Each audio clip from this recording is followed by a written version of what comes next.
Hi guys, how are you doing today? Thank you very much for your homework. I'm very happy to receive it and to see how you are improving. Thank you very much. So, I've been thinking maybe I should do a new video for the day 2.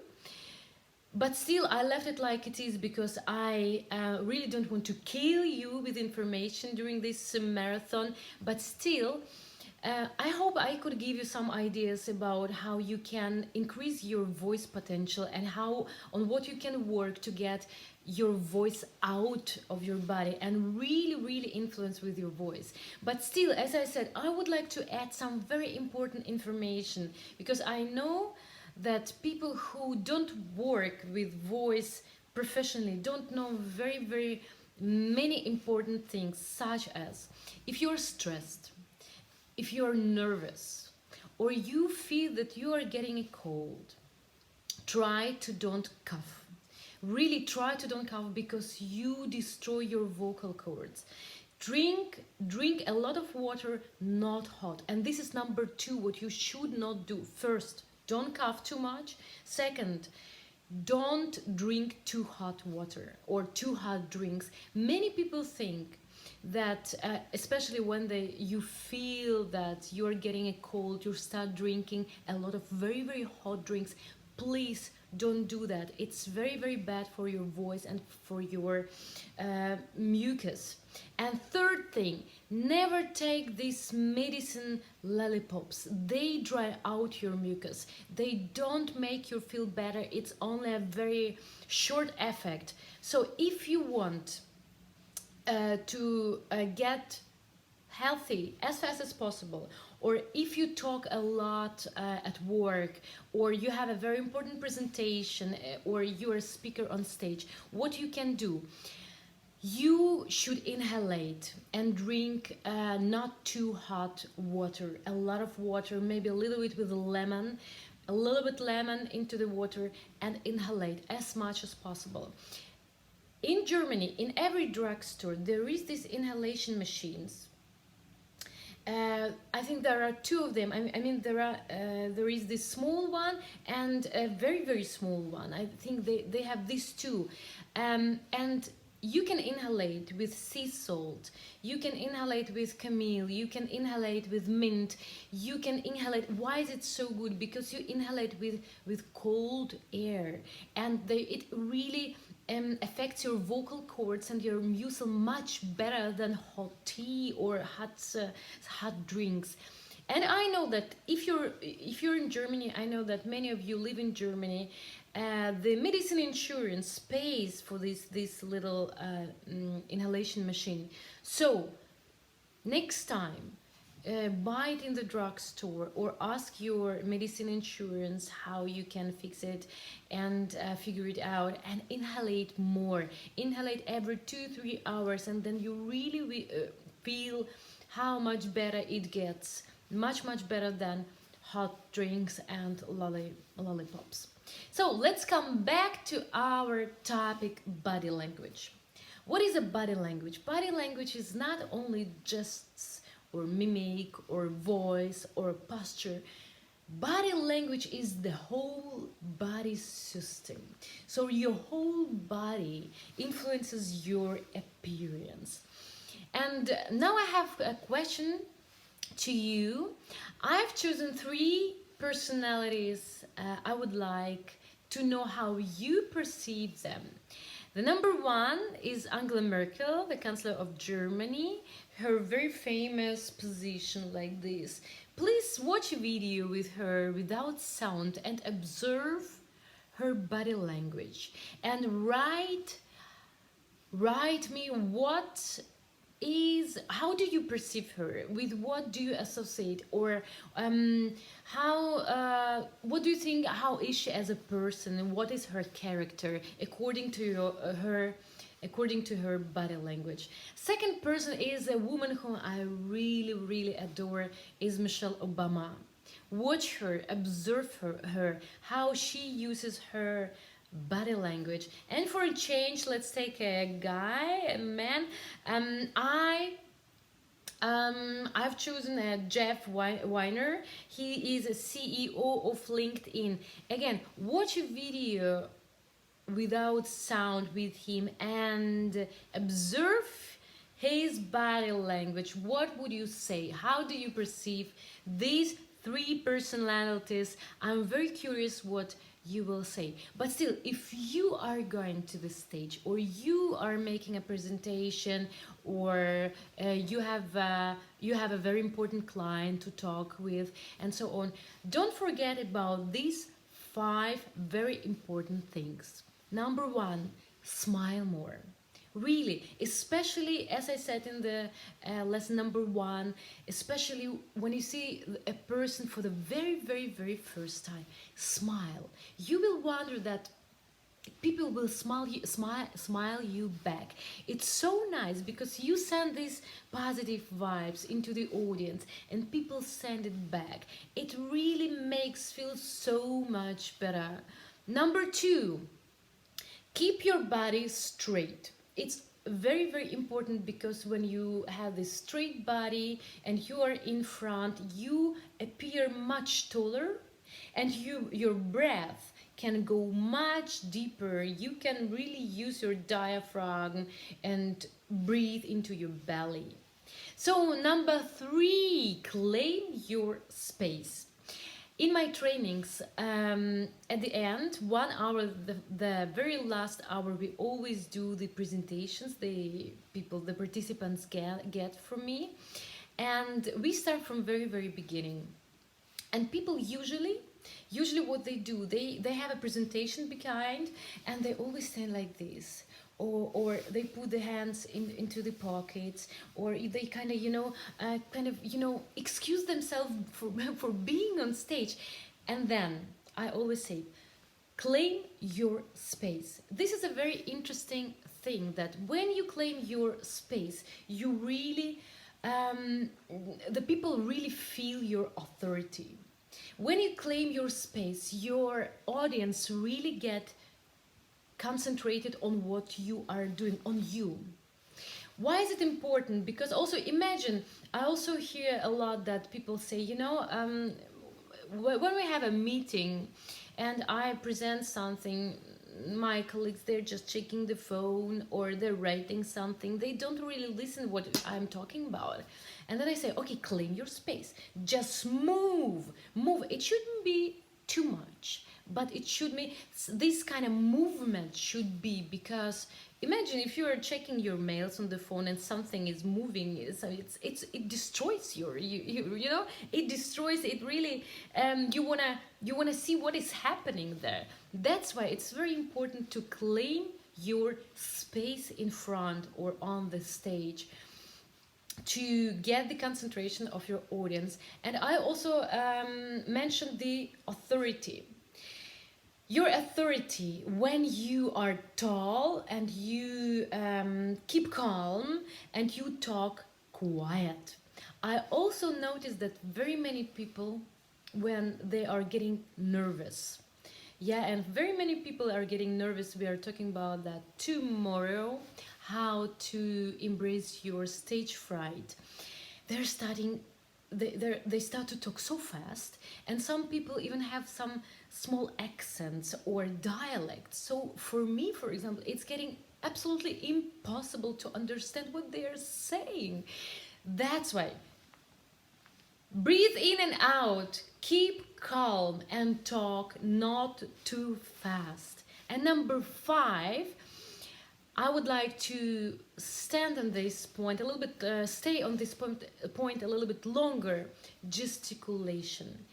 Your gests, again, you can keep your audience much more concentrated and focused on you with your gests. How does it work? For example, I, as an opera singer and as an actress on stage, I work a lot with my arms. It's so important because 3 very, very important things. I work a lot because I send the energy to the audience, and the audience sends this energy back. Because with arms, with my gests, I can express a lot of emotions, for example, passion, or something warm, or maybe something, some thoughts. I can show the thoughts with my arms, and also I clarify my messages with my arms. So people in the audience, and very often people in the opera, they don't really understand what we are singing. But that's why we have to be very, very clear with our body language and with everything, with jest, to clarify the message, to clarify, to make all these emotions much, much bigger. But in terms of presentation, what can you do with your hands? So, for example, again, when I work with engineers, with managers and engineers, they always say, well, how should I use my hands? I just need, I'm talking about numbers. And I say, exactly. What you can do, you can show the numbers 1, 2, 3, 4, 5, because if you show it with your hands, the listener, the person opposite you, it helps him to remember these numbers much, much better. If the person just hears this, so perceive it only acoustically, it can be, it's not that effective when the person perceives the message acoustically and visual. When you show these numbers, then show the differences, such, for example, increasing, decreasing, show it with your gests. Or for example, 2 teams, 2 different people, 2 different companies, 2 different projects.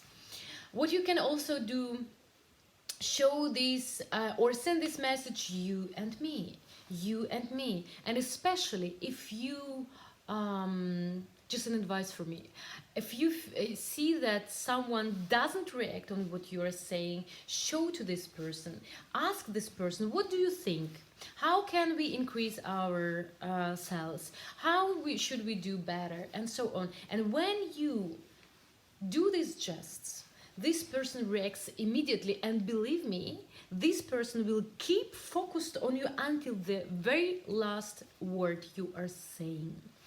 Also, if you want to empathize a very important word, also use your hands, use your moves. I also noticed that many people don't know what to do with the hands, so they always do too much like this, or they put their hands in the pocket, or they they lose their hands. Imagine if you stand in front and see someone who is like looks like, communicate like this, losing arms and losing body. You don't even notice this person, right? And exactly that's why Frau Merkel is always like this, because I read a very interesting article. Then at the beginning of her career, I mean, she still looks a little bit like that, but she improved a lot. She was always looking like this. So she was very loose in her body language, and she's also a person who is very poor with her emotions. So she had some coaches who really taught her to use her body and being a little bit more giving a little bit more energy. That's why she developed this sign, and she's always like this, or maybe mostly time like this. Yes. So your homework for the gests is find a very short text, 5 lines maximum, and tell them using your body language in terms of gests and voice and posture. So really find, when you work with the text, find important words with this text. Maybe you have some numbers, maybe you have some differences to show, or some very, very important message. And in terms of these words you marked, use your gestures according to these words. I am so curious to get your homework. Very, very curious, very much, a lot. So, and the second topic I would like to discuss with you is facial moves. I have to say that some people are very, very how to say, very vivid with their facial moves. For example, when I watch my videos, I always think that, oh no, come on, I'm always like, you know, my face is always moving and I don't even notice that. But there are some people who don't move their face and don't have these facial moves at all. Still, the facial moves, again, like your gesticulation, helps your opposite, helps another people to understand your message so much better. For example, again, let's talk about this smile. If you have a smile on your face, just slightly smile, your voice also is getting kind of, you know, it has completely different color. It is so much nicer, lighter, warmer.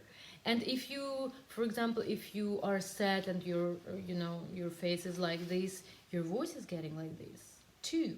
So I want you to do another exercise as your homework too.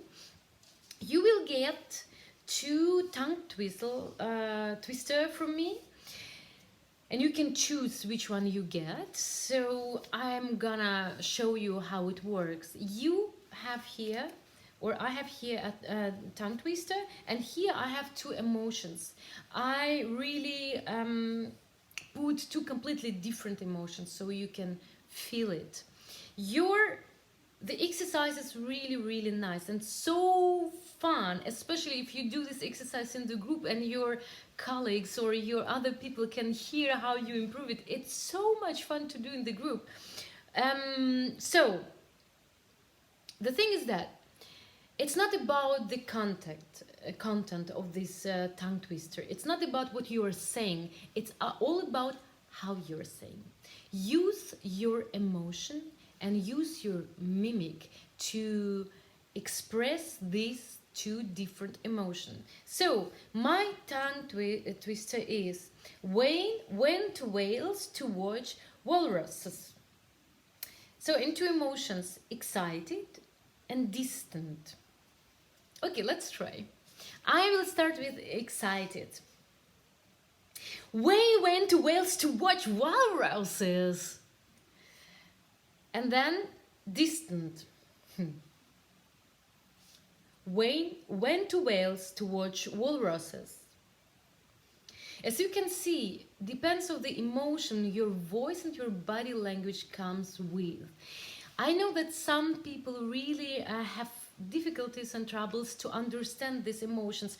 Just to help you, when you read an emotion and you don't know how to express it, remember when you felt this emotion last time, or remember how it felt when you experienced this emotion, and then on this association and on this remember what you've done on this situation, try to say this tongue twister. As I said, don't concentrate on the words, concentrate on the emotion.